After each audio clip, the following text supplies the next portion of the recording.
The Ball Drops. I'm Jason Horton. I'm Rebecca Lieb. And this is Ghost Town.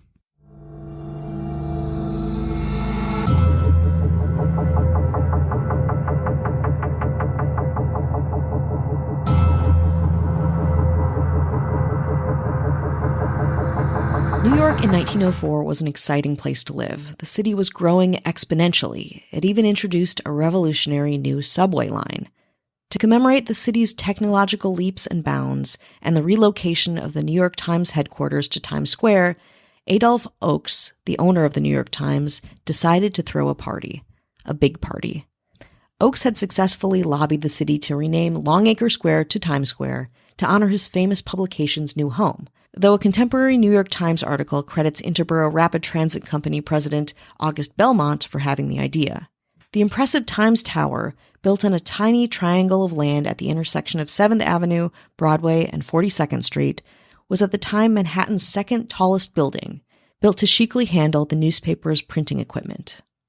But let's get back to the party. Oakes spared no expense to ensure it was epic, an all-day street festival culminating in a fireworks display and at midnight, cheers and noisemakers from over 200,000 raging attendees.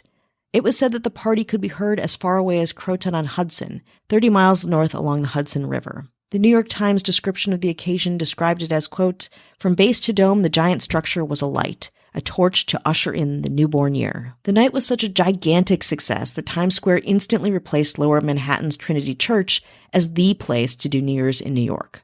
And it was a banger for the next 2 years. But because of safety concerns, in 1907, the city banned the big fireworks display. Things had to be pretty unsafe to ban something in 1907, so maybe there was some kind of death. I couldn't really find anything in my research, but something. Still, Oakes didn't care that he couldn't do fireworks. He would work around that with a larger-than-life fix. Inspired by a ball drop that was installed to keep time on top of England's Royal Observatory in 1833, Oakes decided he wanted to do that. But Oakes's ball drop would be much bigger, more glam, and would only keep one measure of time, the seconds before and after the start of a new year. Oakes arranged to have a gigantic, illuminated 700-pound iron and wood ball lowered from the tower flagpole precisely at midnight to signal the end of 1907 and the beginning of 1908. That New Year's Eve, and for almost a century thereafter, Times Square sign-maker Arcraft Strauss was responsible for the grandiose and very popular ball lowering. In 1914, the New York Times outgrew Times Tower and moved to 229 West 43rd Street, though they retained ownership of the building. But honestly, the move didn't matter. The iconic New Year's Eve in Times Square was here to stay. In 1942 and 1943, the glowing ball was temporarily retired due to wartime dim-out of lights in New York City. But crowds were as big as ever. In 1961, the New York Times sold Times Tower to developer Douglas Lay, who was also the man behind creating Times Square as this gigantic advertising hub. You might remember him from some of the more historic ads in Times Square, including Cool Cigarettes, 8 o'clock coffee, or the famous camel billboard that blew water vapor smoke rings over the streets below. Let's take a break. Now, New Year's Eve is even more insane than Oakes might have ever imagined.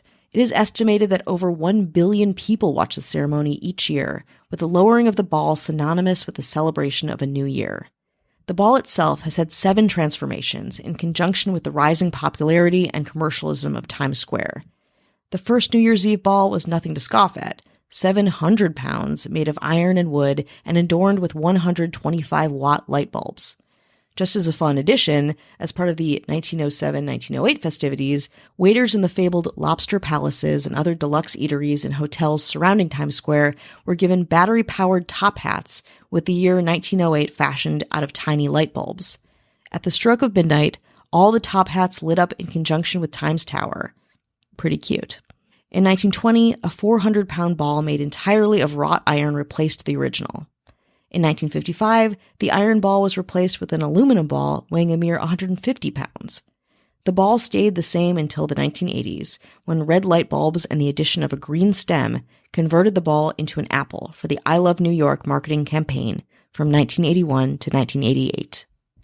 After 7 years, the traditional glowing white ball with white bulbs returned, and in 1995, the ball was upgraded with aluminum skin, rhinestones, strobes, and computer controls. And they of course had to do something special for 2000. So the New Year's Eve ball was completely redesigned by Waterford Crystal and Philips Lighting. Yes, a crystal ball. It's the same ball, I believe, that we use today.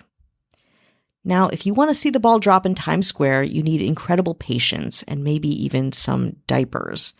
People line up around 2 p.m. to get herded into sections by the New York Police Department. Once you're in your designated section, get comfortable because there is no re-entry. In the cold New York winter, you wait there for 10 hours with no bathrooms, no food, and no chairs. Around 3 to 4 p.m., they pump in some pop music, maybe. Then they hand out some cheap swag to some sections. A lot of people, according to a witness, leave around 7 p.m., too cold, uncomfortable, or bored to stay. Others, let's call them the diehards, wear maxi pads, pee in bags and bottles, or wear diapers to combat the need to pee during their long, long wait. According to Robert J. Bush in an article by Madhouse magazine, Bush tells interviewers one New Year's Eve that, quote, "I have been waiting here for 48 hours. I am wearing an industrial-strength diaper that I had custom made. It can hold 10 gallons of water. I am definitely used to peeing on myself. First few times it is weird, but then you get used to it, and finally, in an odd way, you start to enjoy it.